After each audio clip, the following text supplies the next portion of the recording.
لا شريك له وأشهد أن محمدا عبده ورسوله لا نبي ولا رسول بعده اللهم صل وسلم على نبينا محمد وعلى آله وأصحابه أجمعين يا أيها الذين آمنوا اتقوا الله حق تقاته ولا تموتن إلا وأنتم مسلمون يا أيها الذين آمنوا اتقوا الله وقولوا قولا سديدا يصلح لكم أعمالكم ويغفر لكم ذنوبكم ومن يطع الله ورسوله فقد فاز فوزا عظيما وبعد فإن أصدق الحديث كتاب الله وخير الهدى هدى محمد صلى الله عليه وآله وسلم وشر الأمور محدثاتها وكل محدثة بدعة وكل بدعة ضلالة وكل ضلالة في النار أما بعد أيها الإخوان والأخوات في الله أعزني الله وإياكم. Para ikhwan dan juga akhwat, saudara-saudariku, jamaah salat maghrib musalla Imam Syafi'i yang semoga dimuliakan oleh Allah Subhanahu wa ta'ala. Alhamdulillah, kita sangat bersyukur kepada Allah Subhanahu wa ta'ala di malam hari ini kita kembali bisa berkumpul dalam majelis yang mulia, yaitu majelis ilmu, yang insya Allah di kesempatan malam hari ini kita akan kembali melanjutkan pelajaran kita terkait pembahasan kitab Riyadhus Shalihin. Nah, mengawali pelajaran kita masih di bab ke-9 dan ini bahasan terakhir ya. Tentang apa jemaah? Bab ke-9 ini tentang apa? Tafakkur. Nah, tidak lupa kita meminta pertolongan kepada Allah Subhanahu wa ta'ala agar Allah memberikan kepada kita semua ilmu yang bermanfaat. Allahumma inna nas'aluka ilman nafi'an. Wahai Allah, karuniakanlah kepada kami ya Allah ilmu yang manfaat, ilmu yang akan berbuah pada amal-amal saleh, ilmu yang akan semakin menjadikan kita takut kepada Allah, semakin dekat kepada Allah, semakin bertakwa, dan semakin menunjukkan hakikat diri kita sebagai hambanya, bukan hamba yang lain. Wa na'udzubika min ilmin la yanfa'.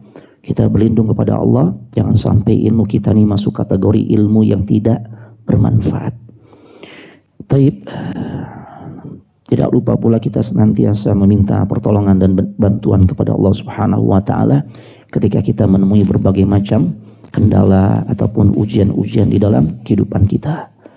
Dan gak lupa pula kita untuk selalu bersyukur kepada Allah Subhanahu wa ta'ala. Di antara rasa syukur kita ini kita sampaikan kepada Allah karena kita masih diberi kesempatan, paling tidak kita masih bisa mempelajari salah satu kitab terbaik jemaah, yaitu Riyadhus Shalihin.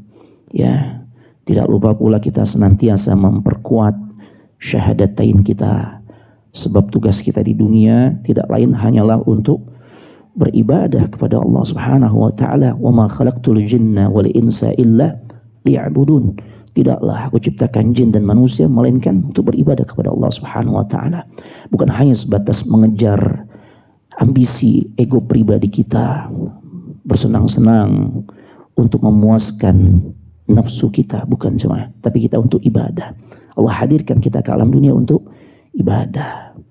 Dan seseorang tidak akan mendapatkan kebahagiaan di dunia dan akhirat kecuali saat dia menjalankan tugasnya.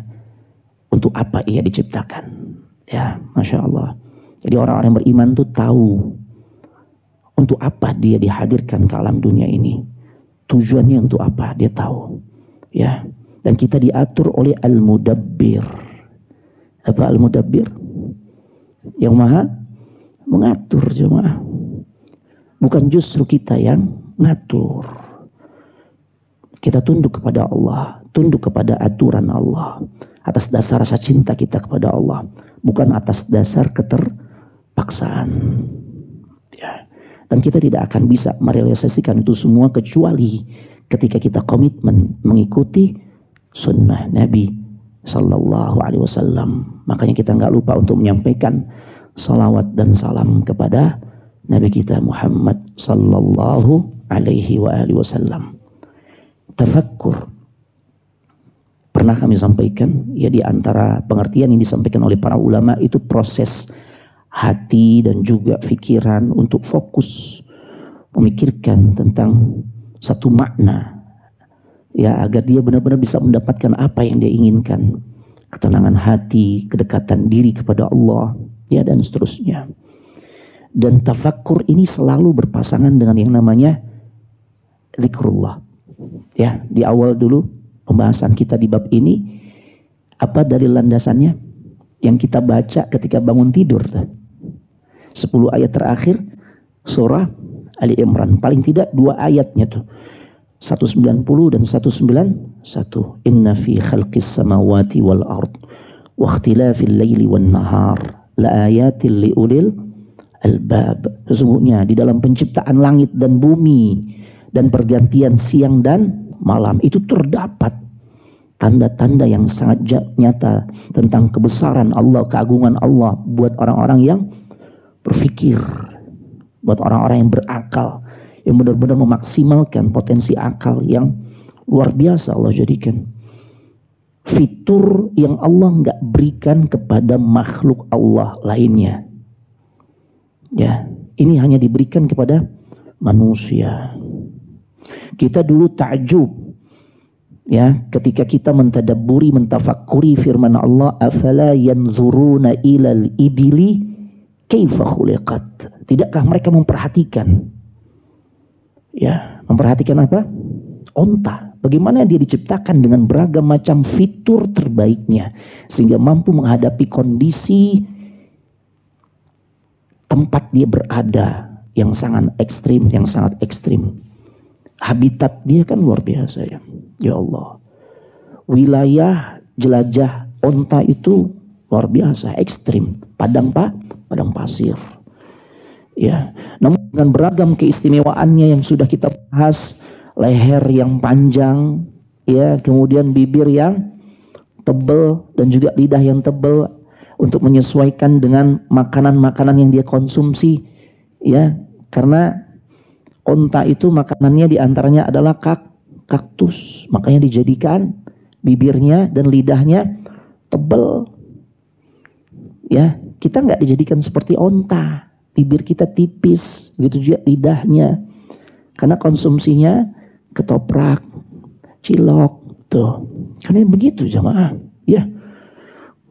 Belum lagi kemampuan berjalannya, berlarinya, telapak kakinya yang sangat sesuai dengan tempat dia berada di wilayah padang pasir, sudah membuat kita takjub. Tapi tatkala kita mentadabburi, mentafakuri firman Allah dalam surah At-Tin, laqad khalaqnal insana fi ahsani taqwim. Sungguh benar-benar, ya, Allah ciptakan manusia itu dalam penciptaan yang terbaik.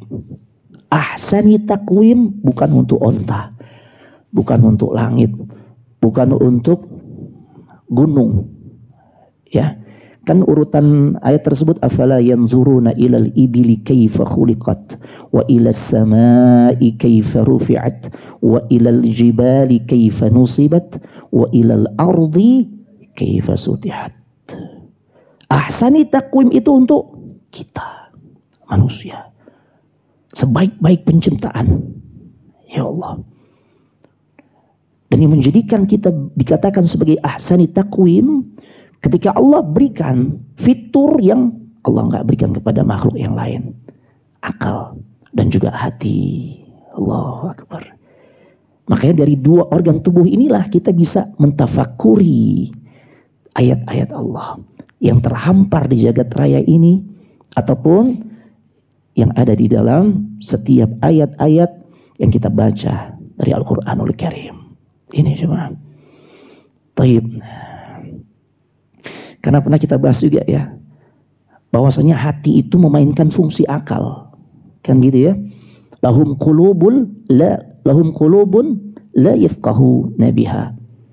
Ya, ketika penghuni neraka itu mereka diazab dengan sebab mereka nggak memaksimalkan Apa yang Allah sudah berikan. Mereka punya hati, tapi hatinya tidak digunakan untuk memikirkan keagungan dan kebesaran Allah, ciptaan Allah, dan seterusnya.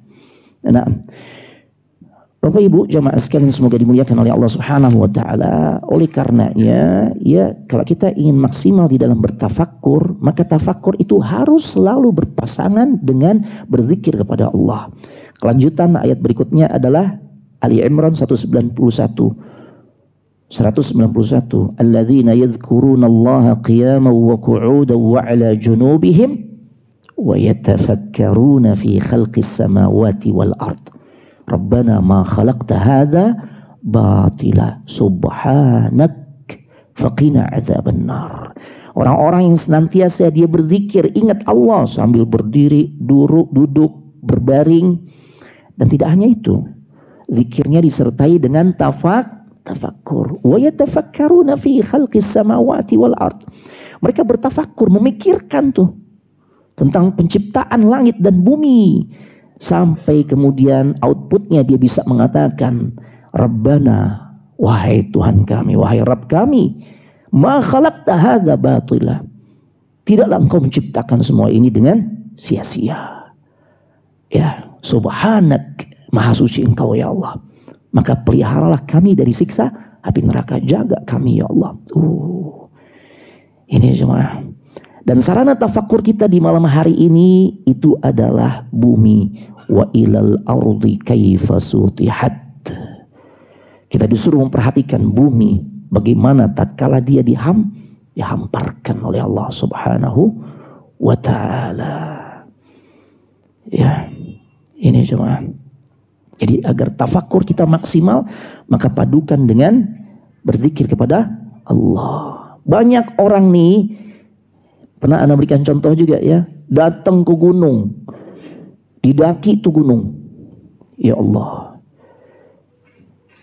Bahkan tujuannya adalah untuk tafakkur alam, kan gitu ya. Tapi di sono nggak sholat, tuh. Sampai gunung nggak sholat. Ya, karena tafakkurnya palsu jemaah. Tafakkurnya bukan dalam rangka untuk mengingat Allah, tapi hanya untuk memuaskan hobinya, keinginannya, tuh. Atau dia hanya ingin menikmati dan merasakan ya pesona yang ada pada ciptaan Allah tersebut. Berhenti sampai situ. Begitu sampai puncak, seakan-akan udah berada di awan. Tapi lupa dengan yang menciptakannya. Dia hanya takjub pada objeknya, pada makhluk, tapi melupakan sang Khalik, sang pencipta. Ini jemaah, kita tidak menginginkan hal yang seperti itu jemaah. Ya, baik. Makanya tafakkur yang benar itu harus ya bergandengan dengan yang namanya berzikir atau mengingat Allah Subhanahu wa taala. Ya, nah. Sehingga tafakkur kita ini akan memperkuat keimanan kita. Kita akan semakin merasakan kekuasaan Allah yang tidak terbatas. Ketakjuban kita nggak berhenti sampai pada sisi makhluk saja. Tapi yang terpenting adalah bagaimana kita semakin menyadari dan kemudian mengagungkan Allah Subhanahu wa taala. Ya, ini cuma otomatis orang-orang yang bertafakkur, yang dibarengi dengan zikir kepada Allah, ya, dia nggak akan mungkin tuh prasangka buruk kepada Allah. Ya, karena dia selalu melihat hal yang baik ada pada diri Allah Subhanahu wa taala. Makanya kata para ulama disebut takdir buruk itu lewat tinjauan sudut pandang manusia. Tapi semua perbuatan Allah sesungguhnya adalah baik. Ya, Allah ciptakan iblis itu pasti ada hikmah, ada kebaikan. Ya. Atau yang menurut kita nggak baik, tapi sebenarnya ternyata kita sering merasakan, ternyata hikmahnya ini loh. Anak gagal masuk ke tempat yang anak sangat harapkan, anak sangat impikan, ternyata ini, itu jemaah. Ya, ini luar biasa jemaah. Jadi orang-orang yang bertafakkur disertai berzikir, mengingat Allah Subhanahu wa taala, maka outputnya dia tidak akan pernah suudzon kepada Allah. Dia selalu berprasangka baik kepada Allah karena dia menyadari setiap segala sesuatu yang kata manusia itu buruk pasti ada hikmah kebaikan. Karena Allah nggak pernah zalim, jemaah. Ini jemaah, Allahu Akbar. Jadi segala sesuatunya akan indah, akan mudah dia jalani.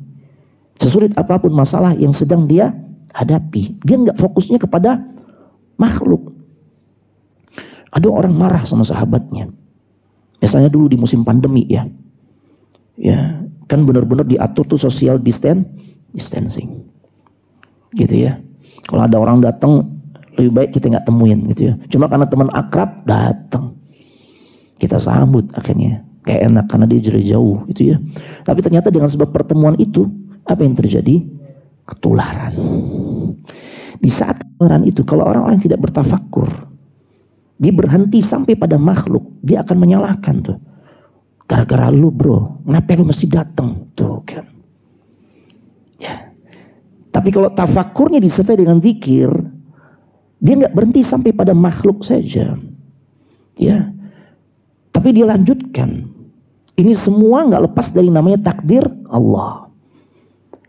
Yang menetapkan takdir itu adalah Ar-Rahman, Ar-Rahim, yang maha pengasih, yang maha penyayang, yang sifat kasih sayangnya mengalahkan segala bentuk kasih sayang terbaik yang pernah kita lihat, jemaah. Ya kan? Ketika Nabi dan para sahabat melihat pemandangan kasih sayang yang ditunjukkan oleh seorang ibu kepada anaknya yang masih menyusui tatkala hilang, ya, dan kemudian ketemu, ibu itu memeluknya, menciumnya, dan kemudian menyusukan anak itu sampai kemudian anaknya terlelap. Kemudian Nabi katakan, mungkin nggak ibu ini melemparkan anaknya ke dalam kobaran api? Kata para sahabat, nggak mungkin ya Rasul. Ya, seorang ibu pasti sangat sayang kepada anaknya. Apa kata Rasulullah SAW? Wallah arhamu. Ya, Allah itu kasih sayang lebih besar dibandingkan kasih sayang yang kalian lihat, yang diperlihatkan oleh seorang ibu kepada anaknya yang masih bayi. Jemaah, yang menetapkan takdir itu adalah yang maha pengasih dan penyayang. Mungkinkah Allah melakukan kezaliman di saat ternyata di musim pandemi orang itu pada akhirnya terpapar COVID karena kehadiran temannya? Ini tergantung. Kalau dia tafakurnya ya hanya berhenti sampai pada makhluk yang ada, dia akan menyalahkan temannya, nyalahin Allah juga tuh. Ya. Tapi kalau benar-benar dalam rangka mengingat Allah, dia sadar nih, oh ternyata ya dengan kondisi seperti itu akhirnya meruntuhkan kesombongan atau potensi kesombongan yang sangat mungkin terjadi pada manusia ketika boleh jadi memang sepanjang hidupnya jarang sakit. Akhirnya Allah jadikan dia terkena atau terpapar COVID. Dia sadar akan kelemahan dirinya. Oh, ini cuma orang-orang yang tafakur itu outputnya luar biasa. Hasil yang ia dapatkan luar biasa, jemaah. Dia akan tenang, jemaah. Karena selalu husnuzan dia kepada Allah yang muncul, jemaah. Ya, tapi kalau bawaannya itu kita tuh udah suudzon aja, oh, sama lah jemaah. Ini perumpamaan-perumpamaan yang mudah-mudahan mudah untuk kita memahami tentang konsep ini ya. Ada dua orang, katakanlah si A dan si B, jemaah. Dia datang kepada kita. Si A kita tahu memang orang yang sangat baik. Kita tahu track recordnya. Dan kita udah banyak mendapatkan kebaikan dari dirinya. Ya. Si B sebaliknya. Terkenal kalau disebut namanya, oh si B, hati-hati. Ya, udah banyak korbannya, kan gitu ya. Nah, si A dan si B melakukan hal yang sama. Dia melakukan kebaikan kepada diri kita. Si A, dia datang ngebawain apa, minuman apa misalnya, kopi, ya. Dia bawain americano. Padahal kita nggak suka, jemaah. Kita nggak suka. Kita sukanya tuh yang kekinian. Apa misalnya? Spanish latte, apa lagi? Mochaccino, atau begitu ya. Kita sukanya yang begitu. Nah si A, ya, dia bawa tuh americano. Kita nggak suka yang pahit. Tapi karena memang image kita kepada si A ini orang baik, jemaah. Maka yang muncul adalah husnuzon.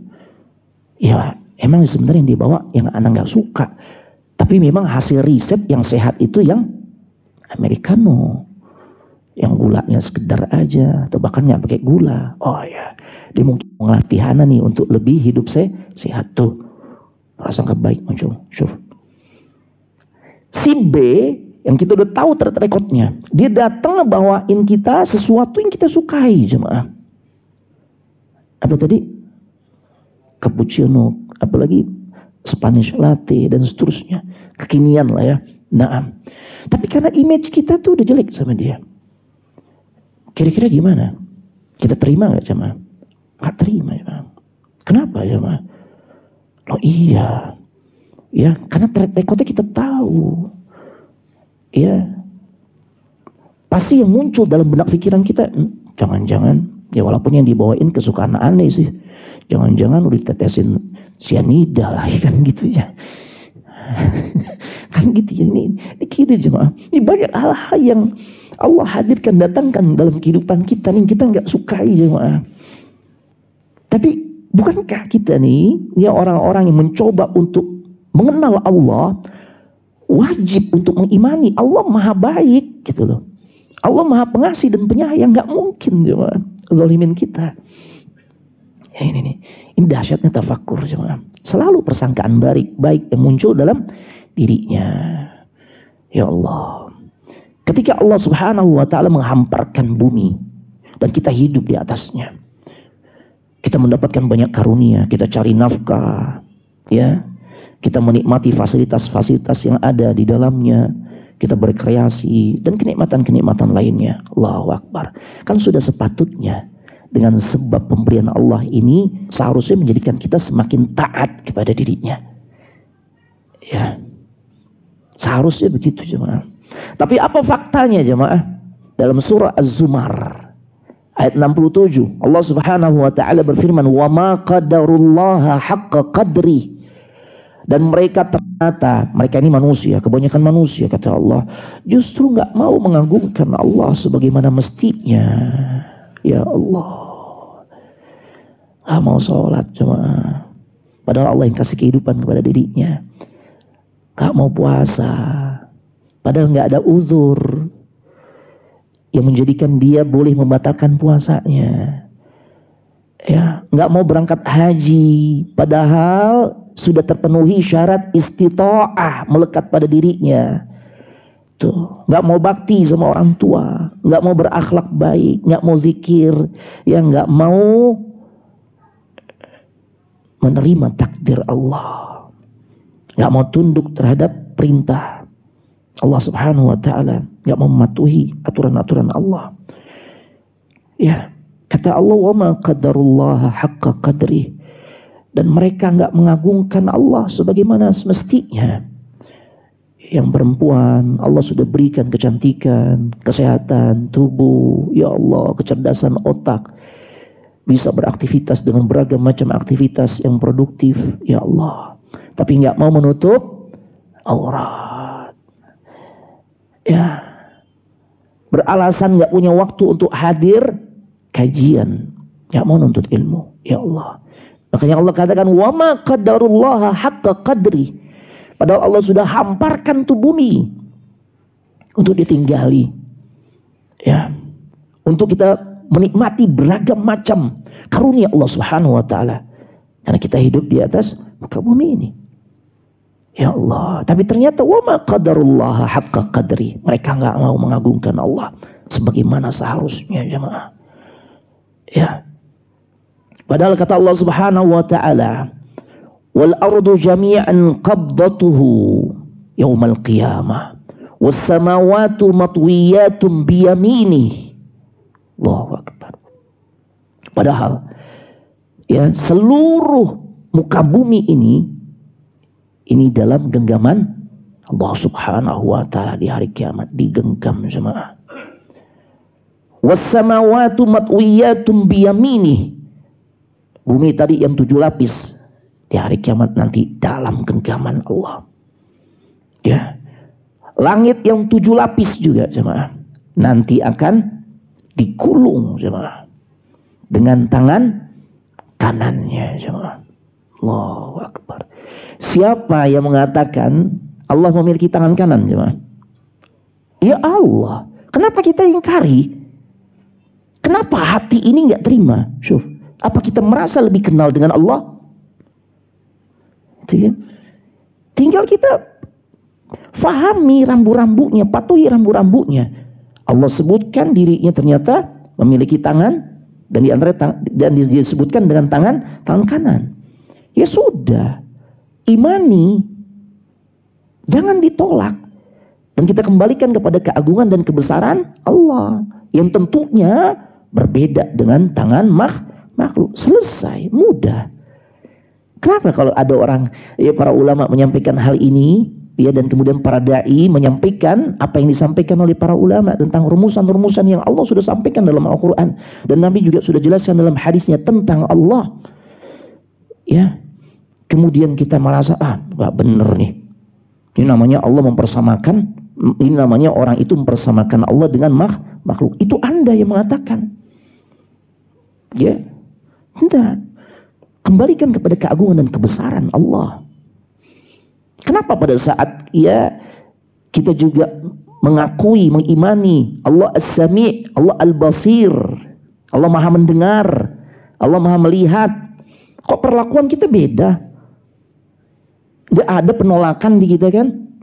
Karena pendengaran Allah, penglihatan Allah berbeda dengan makhluk, kan gitu ya? Bagi sebagian saudara-saudara kita yang menolak sifat Allah, Allah memiliki tangan, ya, dia nggak mau terima tuh. Tapi di sisi lain sifat Allah As-Sami' Al-Basir sebenarnya ada pada makhluk gak? Ada. Yang ini diterima, yang lain ditolak. Gimana?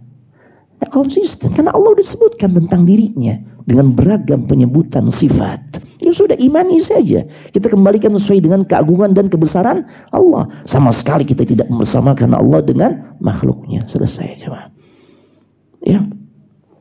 Bumi dalam genggaman Allah. Ana coba searching. Ini lagi ngetren kan ChatGPT ya. Masya Allah. AI. Ya. Luas bumi itu 510 juta 100.000 kilometer. Rinciannya lautan itu sekitar 361 juta kilometer persegi, artinya 71%-nya. Daratannya 149 juta kilometer. Allahu Akbar. Ini cuma, ini menurut perhitungan akal manusia. Allah Ta'ala alam, tentu ini mungkin baru datarannya aja itu ya. Belum kan ketika kita mengimani apa yang Nabi sampaikan, apa yang ada dalam nas bahwasanya bumi itu terdiri dari 7 lapis. Makin dahsyat lagi itu. Itu yang menurut yang bisa dijangkau dengan akal manusia saja, ya, terkalkulasikan seluas itu 510 juta kilometer persegi, 510 juta 100.000 kilometer persegi. Ya, ini sangat luas jemaah. Tapi di hadapan Allah nanti di hari kiamat itu berada dalam genggamannya. Langit yang 7 lapis, Allahu Akbar, digulung sama Allah cuma dengan tangan kanannya. Lantas bagaimana dengan kita yang begitu amat sangat kecil, seakan-akan nggak berarti jika dihadapkan dengan sebatas makhluk, sesama makhluk Allah aja nih di hadapan bumi dan langit, maka kita begitu amat sangat tidak berarti jemaah.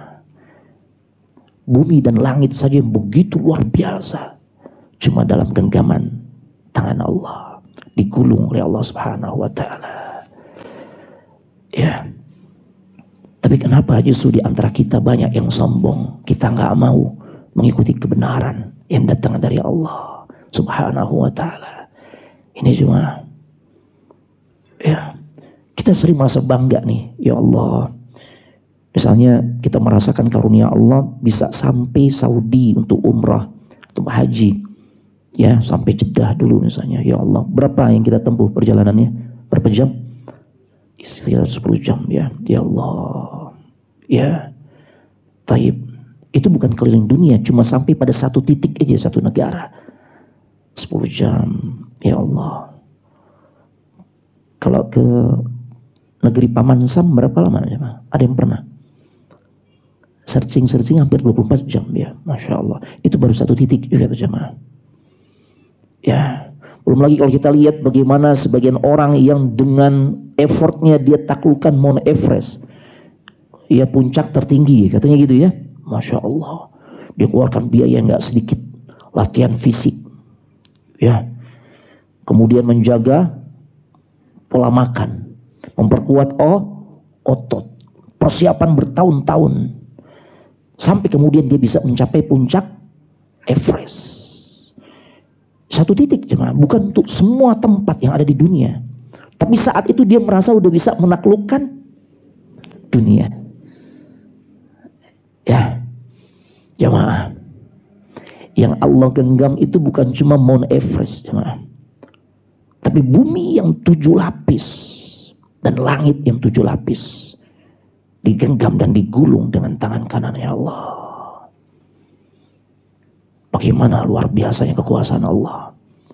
Kita yang hobi touring, keliling dunia, bangga ya, hari demi hari kita bisa lewati dari satu negara ke negara yang lain. Kita habisin segala sesuatunya, tenaga, uang, pikiran dan sebagainya.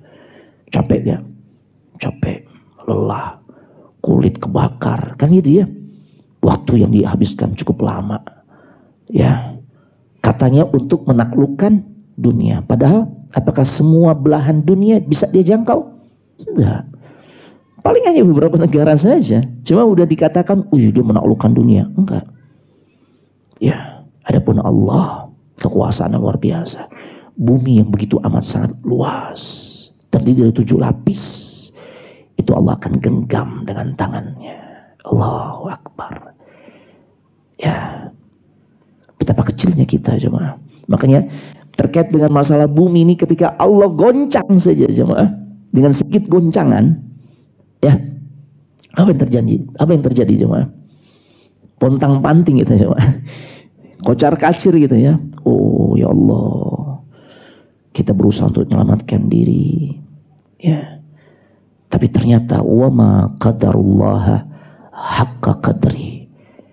Manusia nggak mau mengagungkan Allah dengan sebaik-baik pengagungan. Padahal dia seharusnya semakin sadar betapa kecilnya, betapa nggak berartinya dia, betapa nggak ada apa-apanya dia. Jangankan di hadapan Allah, di hadapan makhluk Allah yang bernama bumi saja, yang Allah hamparkan untuk kita. Ya, apalah kita. Ya. Nah, kenapa kemudian kok justru berbuat syirik kepada Allah? Kenapa justru kemudian meninggalkan salat? Padahal jarak masjid dengan rumahnya, Allahu Akbar. Orang bilang ente kepleset aja sampai bro. Tuh. Kenapa bro? Rinjani lu taklukkan. Ini masjid musola samping rumah lu. Tuh. Ada gak yang kayak gitu cuma? Ada kan? Sampai ada ungkapan terpleset sampai ente. Kenapa ente gak sampai masjid? Tuh. Wa ma qadarullah haqqa qadri. Banyak tuh di antara hamba Allah yang tidak mau mengagungkan Allah dengan sebaik-baik pengagungan jemaah. Banyak yang lebih cinta kepada makhluk. Dia kalau udah diajak hiking, nanjak tuh, luar biasa. Meriang-meriang dikit justru meriang jadi sembuh ntar naik tuh. Syuh. Ya, tapi begitu untuk berangkat dalam rangka mengagungkan Allah ke masjid yang jaraknya hanya puluhan meter, bahkan berapa langkah saja, berat jemaah. Wa ma qadarullah haqqa qadri. Banyak manusia yang tidak mengagungkan Allah dengan sebaik-baik pengagungan jemaah. Ya. Jemaah bumi yang manusia sering ngerebutin jemaah, dan yang direbutkan itu hanya sebagian kecil, dan isi yang diperebutkan juga hanya sebagian saja. Ya Allah, antar negara bisa perang nggak? Itu ketika ngerebutin kilang minyak, ya, itu apa yang direbutkan adalah minyak yang ada di semua lapisan bumi atau cuma satu titik? Satu titik cuma. Ya, rebutan minyak tuh. Bukan minyak yang ada di semua permukaan bumi, enggak. Satu titik, coba. Begitu juga tatkala dua negara misalnya saling memperebutkan emas. Apakah yang diperebutkan tuh emas yang ada di semua permukaan bumi atau lapisan bumi? Enggak. Satu titik tambang aja, coba. Benar gak? Iya. Ya, jemaah, jangankan hanya satu tambang, semua lapisan bumi dalam genggaman Allah Subhanahu wa ta'ala. Banyak negara jungkir balik, jemaah. Dengan beragam macam upaya mereka beli senjata untuk mempertahankan misalnya tambang emasnya, kilang emasnya, dan sebagainya. Dan kadang ujung-ujungnya bukan kadang-kadang, seringkali proyek belum kelar, itu udah pada mati orangnya. Benar gak? Iya kan? Nah, makanya amat sangat terlalu kalau kemudian kondisi yang hanya sebagian kecil saja yang kita perebutkan, ya, dan kekuasaan Allah yang tidak terbatas tidak menggerakkan kita untuk mau sujud kepada Allah, untuk mau rukuk kepada Allah, untuk mau salat, untuk mau berdoa ya kepada Allah, mintanya ya kepada Allah, untuk berzikir mengingat Allah. Ini kan terlalu, cuma wa ma qadarullah haqqa qadri. Dan kebanyakan manusia itu memang nggak mau mengagungkan Allah dengan sebaik-baik pengagungan. Ya Allah, cuma tentu semua kita nih, apalagi yang udah berkeluarga, pengen punya rumah di muka bumi ini. Ya, paling nggak satu kafling deh tat, gitu ya. Apalagi bisa di kawasan elit, ya Allah. Apa misalnya? Kuningan, Menteng elit termasuk ya. Apalagi SCBD termasuk, Sudirman dan sebagainya. Ya Allah. Ya. Jemaah. Ini kalau ada orang yang dia bisa ngebebasin rumah atau tanah, lahan, dan dibangun rumah di kawasan-kawasan elit tersebut, orang udah ngasih sebutan buat dia, ini orang tajir, kan gitu ya, tajir. Bahkan istilah sekarang tuh tajirnya pakai apa? Melintir, coba. Ya, tajir melintir nih orang, ya Allah. Padahal cuma satu unit rumah atau lahan saja, satu titik, coba, yang ada di muka bumi. Ya Allah. Nah, andai pun dia bisa dengan izin Allah membebaskan rumah atau tanah di lahan-lahan elit tersebut, kenapa lantas menjadikan dia sombong? Dia nggak mau sholat, dia nggak mau ibadah sama Allah, dia nggak mau minta sama Allah, merasa dirinya hebat, coba. Padahal kan jangankan Kuningan, Menteng, Sudirman, SCBD dan seterusnya, ya, bumi secara keseluruhan, ya, itu dalam genggaman Allah Subhanahu wa ta'ala. Qabdatuhu yaumal qiyamah, dalam genggaman Allah, jemaah. Dengan betapa mudahnya Allah melakukan hal itu, jemaah. Ya, kita Masya Allah tuh kalau udah bisa bebasin tanah satu kafling aja, itu kan luar biasa effortnya. Perjuangannya benar-benar abis-abisan. Ya, itu benar-benar pontang-panting, peras keringat, yang orang bilang peras keringat banting tulang. Tapi apakah menjamin, jemaah, kita benar-benar bisa ngebebasin tuh tanah-tanah di daerah elit tersebut, walaupun seumur hidup kita kerja tuh, atau di tanah-tanah di kawasan yang biasa aja, jemaah, di kawasan yang biasa aja, jemaah, kan belum tentu juga bisa kita bebaskan. Walaupun itu hanya tanah seluas 80 meter atau kurang dari itu, bukan satu RT atau satu kelurahan, jemaah. Padahal kita udah habis-habisan, jemaah. Sampai nggak sholat, la haula wala quwwata illa billah, sampai berani ninggalin sholat. Kenapa? Ya, ini harus anak belain, Ustaz, karena zuhur ini jam 12-an nih klien datang, Ustaz. Anak nggak mau kehilangan kesempatan ini kakap nih, Ustaz. Ya Allah, sampai orang berani minum khamar. Ya Allah, kenapa? Nggak enak, klien aneh nyoguin, ntar dianggap nggak loyal. Akhirnya kan pengaruh, dia nggak jadi tanda tangan. La haula wala quwwata illa billah. Ada gak yang kayak begitu? Ada kan? Ada. Dia rela tuh memasukkan benda-benda haram ke dalam tubuhnya. Akhirnya kehilangan kesempatan, doanya dikabulkan oleh Allah. Allahu Akbar. Fannaru aulabih. Bahkan Nabi katakan kalau dia nggak taubat, maka neraka lebih berhak tuh untuk dia dapatkan nantinya. Bahkan ada yang sampai berani bela-belain lunch. Apa lunch? Makan siang dengan klien pada saat itu di siang hari bulan suci Ramadan. Kenapa jemaah? Iya.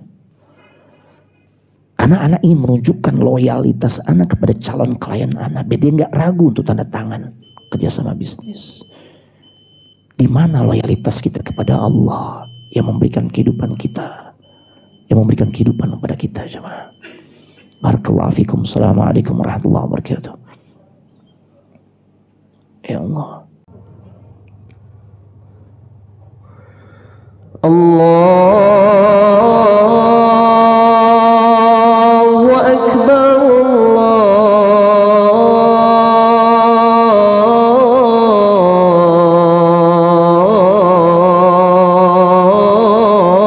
Allahu Akbar.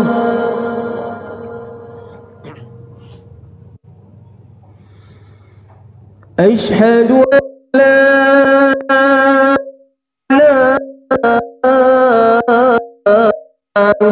ilaha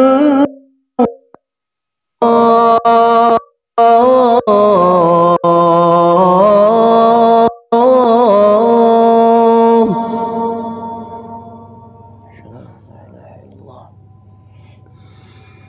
Asyhadu an la ilaha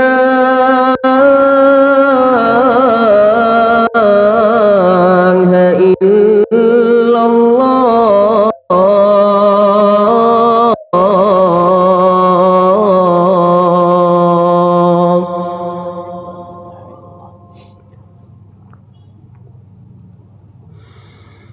Asyhadu anna Muhammadar Rasulullah.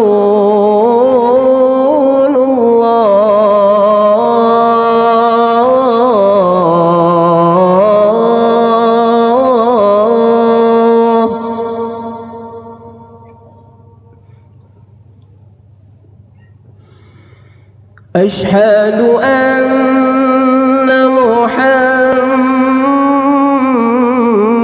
Rasulullah.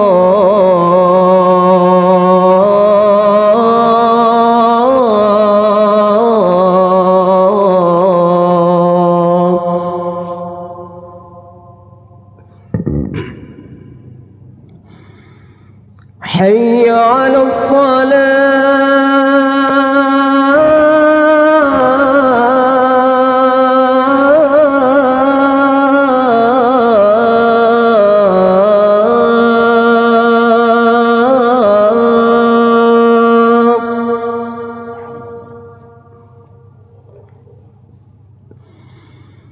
حي على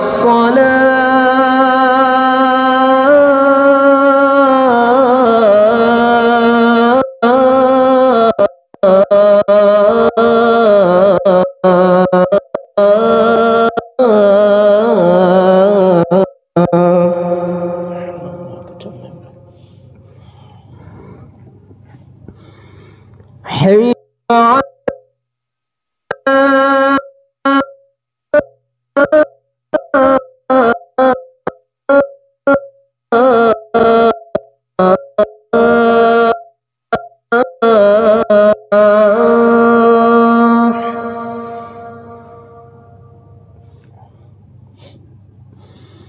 حي على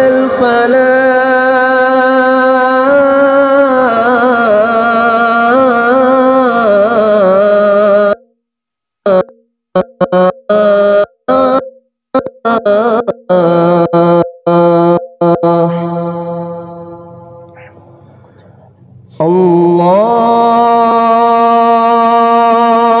Akbar.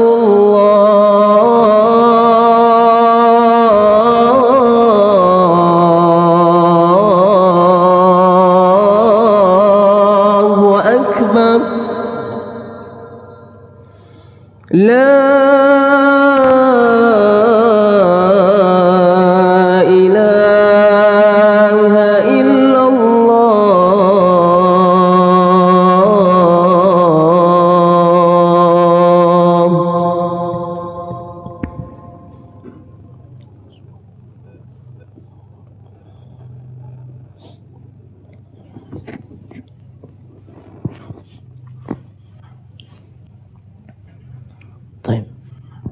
Bismillah. Assalamualaikum warahmatullahi wabarakatuh. Bismillah, alhamdulillah, salatu wassalamu ala rasulillah wa ba'd. Taib jemaah sekalian, semoga dimuliakan oleh Allah subhanahu wa ta'ala. Jadi jangan sampai obsesi dunia kita, hawa nafsu yang selalu kita perturutkan, menjadikan kita nggak mau tunduk sama Allah. Ya, kita hayati bagaimana keagungan dan kebesaran Allah, kekuasaan Allah yang nggak terbatas. Dengan begitu mudahnya Allah menggenggam bumi ini nanti di hari kiamat jemaah. Dan Allah gulung 7 lapis langit, ya Allah. Tapi kita dapati orang, ada yang sampai dia rela semua makanan yang Allah haramkan, sampai babi bagi dia boleh, nggak masalah. Ya, terus gimana? Anda disajikan sama calon klien Anda kayak gitu. Yang penting kan nanti dia mau tanda tangan kerjasama sama Anda. Cuma hanya untuk mendapatkan sedikit dari nilai dunia. Ya, apakah semua pengorbanan yang tidak diridhoi itu oleh Allah sudah bisa menjamin, ya, dia bisa beli tuh satu kafling tuh tanah yang diimpikan di wilayah-wilayah elit, padahal udah mabok, udah nggak puasa di Ramadan, ya, bahkan na'udzubillah, kerusakan manusia di zaman sekarang sampai ada yang rela bininya ditidurin tuh sama calon kliennya asal proyek goal. Terjadi gak sama? Terjadi. Faktanya satu titik, satu kafling lahan yang diimpikan itu ternyata belum tentu bisa dibebaskan. Tapi ternyata kondisi yang seperti itu menjadikan dirinya berani untuk melawan Allah, melanggar hukum-hukum Allah. Padahal semua dia dikorbankan jemaah. Ya Allah, melawan Allah subhanahu wa ta'ala. Padahal ya Allah mampu untuk menggenggam bumi itu dengan begitu mudahnya dan menggulung langit, ya, cuma dengan tangan kanannya. Tapi wama qadarullah haqqa qadri. Banyak manusia itu yang gak mau mengagungkan Allah dengan pengagungan yang terbaik. Bagaimana mungkin kita bisa melawan Allah jemaah? Ngurus diri saja gak bisa. Nahan BAB, bisa. Ya, nahan buang air kecil nih udah kebelet, tak bisa jemaah. Nahan lapar gimana? Tak bisa. Nahan haus, tak bisa. Atau kita mengkondisikan keluarga kita aja kita nggak bisa jemaah. Padahal dia benih kita loh jemaah. Ya, itu benih-benih berasal dari kita. Bahkan seorang anak lahir dari rahim ibunya, tapi sang ibu dan ayahnya itu nggak bisa mengendalikan anaknya kan. Abah Umi bilang, nak ke depan, mundur. Ya, nak belajar agama aja deh, kamu fokus. Enggak dia, nggak bah, aneh mau belajar teknik aja. Ya nggak salah sih sebenarnya. Cuma dari sini kita menjadi semakin sadar, ini orang yang merupakan bagian dalam kehidupan kita saja. Yang benih kita tuh ada pada dirinya, ya, nggak bisa kita kendalikan jemaah. Terus kita mau melawan Allah jemaah. Anak kita bilang ke kanan dia ke kiri. Kita bilang maju, nak dia mundur, dia maju. Syuf, gimana? Ya. Terus kita mau melawan Allah, kita mau ngatur-ngatur Allah. Ya Allah. Ya, sedangkan hari kiamat, wal ardu jami'an qabdatuhu yaumal qiyamah. Semua lapisan muka bumi itu dalam genggaman tangan Allah subhanahu wa ta'ala di hari kiamat. Kenapa kita nggak berpikir jauh sampai ke sana jemaah? Karena kita nggak mau tafakur. Dan tafakur kita pun tidak disertai dengan zikir. Mentoknya hanya makhluk. Ya, taib.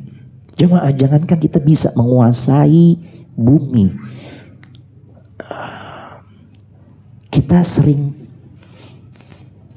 nggak bisa memprediksi kapan kita tiba di kantor sehingga nggak telat. Faktanya sering telat. Ya, kita nggak bisa memprediksi itu traffic ya, yang kita lewati. Sering telat waktu pagi gitu kan. Kita pikir setengah jam juga sampai, ternyata 1 jam.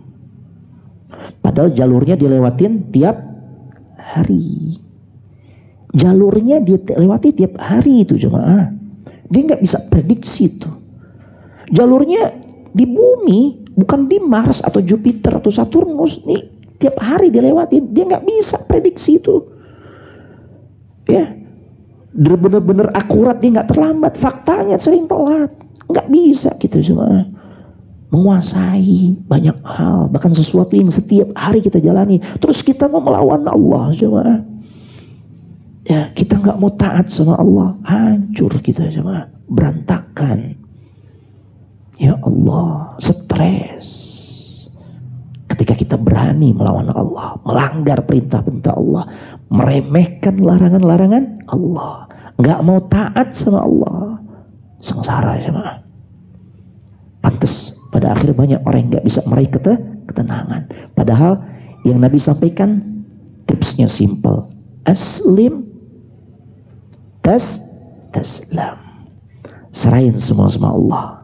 Tunduk patuh sama Allah. Pasti selamat. Nggak ribet.